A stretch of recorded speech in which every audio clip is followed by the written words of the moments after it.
Pois é, vamos todos morrer pobres. E por que todos nós vamos morrer pobres? Porque a moeda que a gente utiliza, ela é programada para ela perder o valor ao longo do tempo.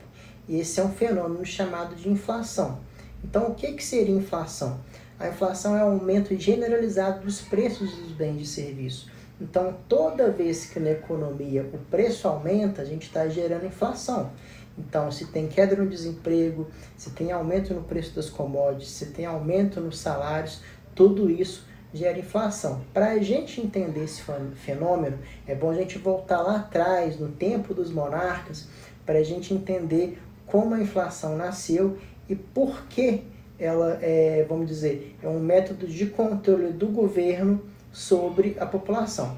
Então, vamos pegar no exemplo aqui essa foto, a gente tem um rei recebendo ali o ouro do pessoal. Então, sob o pretexto dele colocar uma nova moeda em circulação, o rei pega as moedas de ouro da população e ele vai cunhar novas moedas, mas para isso ele vai retirar o ouro dessa moeda e ele vai diluir esse ouro nas outras moedas. Então, o que ele fazia? Ele pegava esse ouro, derretia e passava a cunhar essas moedas com outras ligas metálicas, que seria latão, prata. E o que isso gera a partir do tempo? Acontece que o rei detinha aquele ouro para ele, para poder pagar inclusive as suas despesas pessoais, e ele colocava moedas em circulação que cada vez começavam a perder mais a quantidade de ouro que tinha naquelas moedas. Então, o que aconteceu com o tempo? Ele teve que começar a colocar mais moeda e mais moeda e mais moeda no mercado, usando parte do ouro que ele tinha, até no momento que as moedas passaram a quase não ter ouro nenhum. Então, passou a ter nenhum valor essas moedas. E no final, o que acontecia? Cada vez mais, você tinha que usar mais moedas para pagar pelo mesmo bem.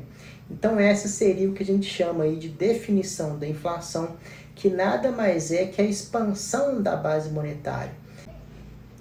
Bom, então se mais moedas estão sendo trocadas pela mesma quantidade de bens, a gente consegue trazer isso agora para a nossa realidade presente, entender o que é inflação e o que é esse gráfico que está aí na tela, que é justamente sobre a impressão de papel moeda ao longo do tempo.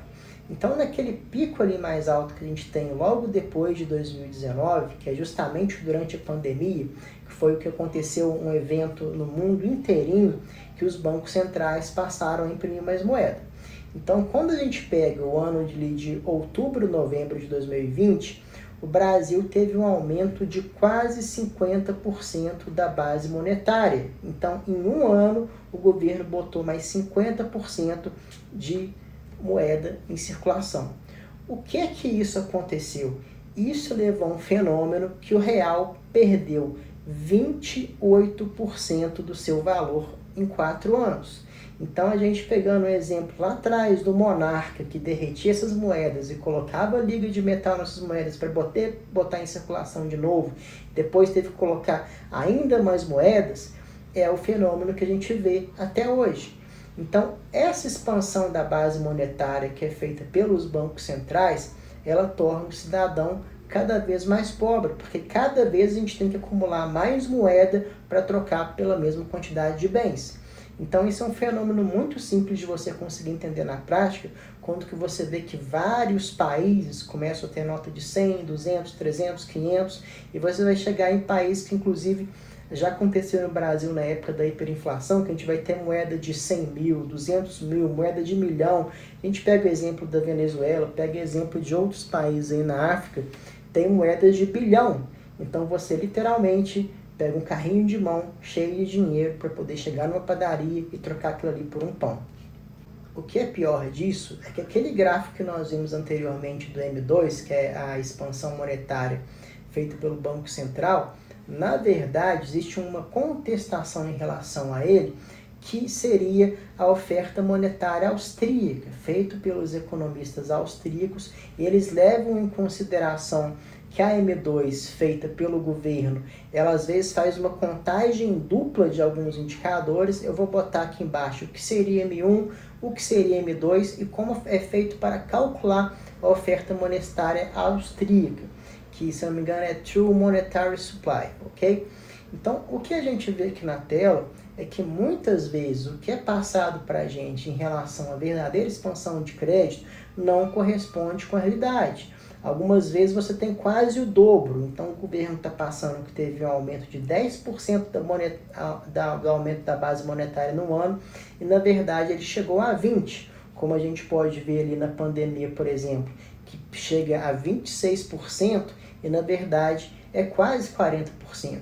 Então, tudo isso, a inflação, nada mais é que uma forma da gente ficar mais pobre com o tempo. Então, se a gente trazer isso para a nossa realidade, entender que, por exemplo, durante o ano da pandemia, a gente teve uma inflação real, que é realmente a expansão da base monetária, de mais de 35%, eu te pergunto, você tem algum investimento que já rendeu mais de 35%? Você tem algum investimento que rende pelo menos perto desse valor? Se a gente pegar ali na média até 20%, não existe. Então não existe nenhum investimento hoje em ações, derivativos, etc., que vai te render mais do que isso no ano. Então é por isso que estamos todos ficando pobres.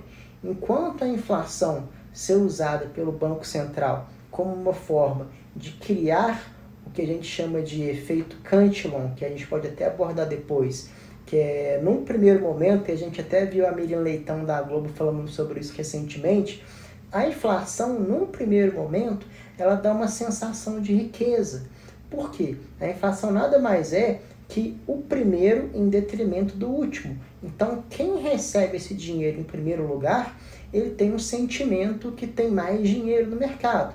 E, na verdade, o último dessa fileira, que somos nós, é justamente aquele que vai precisar usar mais dinheiro para poder pagar pelos mesmos bens. Tem esse gráfico, 27 anos de plano real. E o real perdeu 85% do seu poder de compra. Então, se você comparar o que você comprava lá em junho de 94 e o que você compra aqui, esse gráfico está até fevereiro de 2019, o real já perdeu 85% do seu poder de compra. E o pior, isso tende a piorar. E a gente vai voltar até num debate que teve na eleição anterior sobre qual é a autonomia do Banco Central em relação ao governo. O Banco Central deve ser um instrumento de política até quando o governo pode interferir na política do Banco Central. O que a gente vê aqui no Brasil, e isso fica muito claro para a gente, é que quanto mais o governo interfere no Banco Central por meio do aumento da expansão da base monetária, mais o brasileiro fica pobre. Então, em 27 anos, o Brasil perdeu 85% do seu poder de compra. Então, quando a gente pega, por exemplo, esse gráfico que foi na época da pandemia, o real foi a moeda que mais perdeu valor em relação ao dólar no mundo. Só não perdeu mais do que o bolívar venezuelano. Então, a gente perdeu mais do que a moeda do Lesoto, a moeda da Namíbia, a moeda da África do Sul, a moeda da Suazilândia, a moeda da Zâmbia, a moeda do México, do Sudão e das Ilhas Seychelles. Então, quando durante a pandemia o senhor Paulo Guedes deu a autorização para o Banco Central expandir em quase 50% a base monetária, esse é o resultado prático que nós temos. Estamos cada vez ficando mais pobres. Bom, então vamos pegar aqui o M2 do Fed, do Banco Central Americano, para a gente analisar o que aconteceu com o dólar. Olha o salto que nós tivemos a partir da pandemia até o pico em 2022, quando as impressoras do Fed estavam ligadas e colocando dólar no mercado. Qual foi o resultado? A maior inflação dos Estados Unidos. Então, pessoal, independente do país que você analisar a moeda do mundo, todas as moedas fiduciárias vêm justamente do termo de você ter confiança, ou seja, a gente volta lá na época dos monarcas de novo, quando os monarcas pegaram essas moedas de ouro e passaram como se fosse um termo, um lastro para essas moedas em marcos ou em libra, dizendo que essa moeda vale tantos marcos. A gente voltou nessa época de novo. Então, hoje o nosso dinheiro não tem lastro e ele é fiduciário porque ele vale a assinatura de um político. Mas, na realidade, o que está acontecendo no mundo inteirinho é que a gente vê que as impressoras dos bancos centrais, elas perderam o controle. A gente está sem controle sobre a base monetária de todas as moedas do mundo. E aí eu vou trazer vocês para o debate para entender que nós temos sim uma solução para isso. E a solução para isso é uma solução deflacionária ou com uma inflação programada. O nome disso é Bitcoin. O Bitcoin tem só 21 milhões de unidades e a oferta dele talvez nem vai chegar nesse 21 milhões, porque muitas moedas já foram perdidas e para a gente conseguir minerar até o último Bitcoin, a gente programa que será em 2130. Então, se vocês cruzarem o gráfico do Bitcoin com qualquer outra moeda, a gente vai entender que o Bitcoin é justamente o único ativo, o único hedge possível contra a inflação. Então, vamos todos morrer pobres? Vamos, mas se você tiver Bitcoin, é uma forma de você compensar essa perda do poder de compra do dinheiro que você tem hoje.